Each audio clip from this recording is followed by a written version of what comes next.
So, you heard this first movement of the concerto in D major by Tessarini. Giovanni Battista Tessarini was born in 1690 in Rimini, in Italy.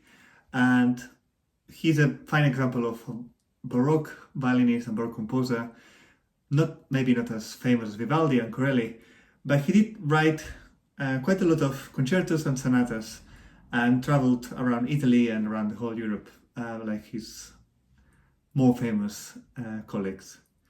Now, a fun fact is that he wrote a violin method, and in it, apart from saying, how you should practice and stuff, one of the things he said was how to practice to avoid annoying the neighbors. So he definitely had a sense of humor, and I think we can see it in his music. He did have a sense of humor in it. It's a beautiful piece. I did play quite fast. It doesn't have to be as fast. It could be played, but that's how he would have played it probably at the time, at that fast speed. Like I said, it's a beautiful piece, and some of the solo parts are not actually as difficult as some of the Vivaldi or Corelli's. Like, for example,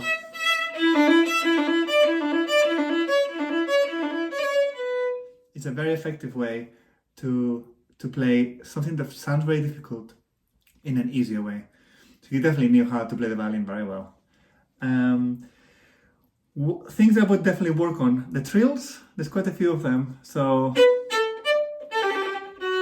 making sure that they're clear. In the Baroque period, we normally start the trills from the upper note. So if there's two notes in the trill, always start from the top note.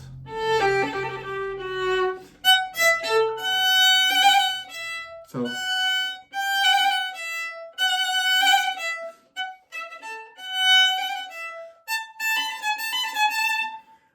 any of the trills, I would definitely practice them separately. Just to make sure that it's clear, it's in tune, and then it will fit into the piece.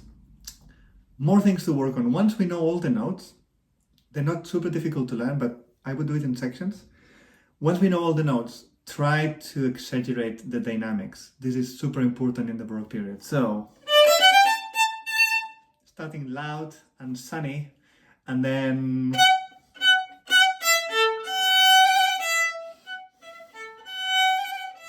that contrast, that echo.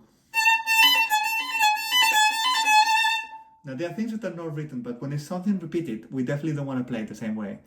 It normally means get louder and louder as we go along.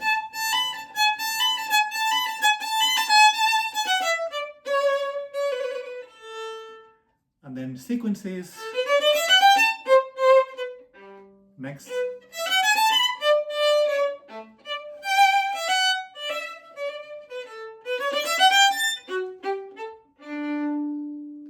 And always finish nicely before you start the solo.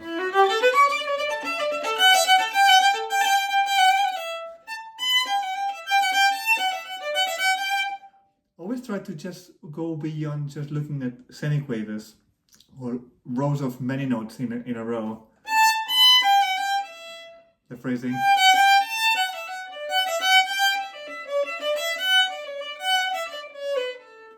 It makes it a lot more interesting, and musically makes more sense, really.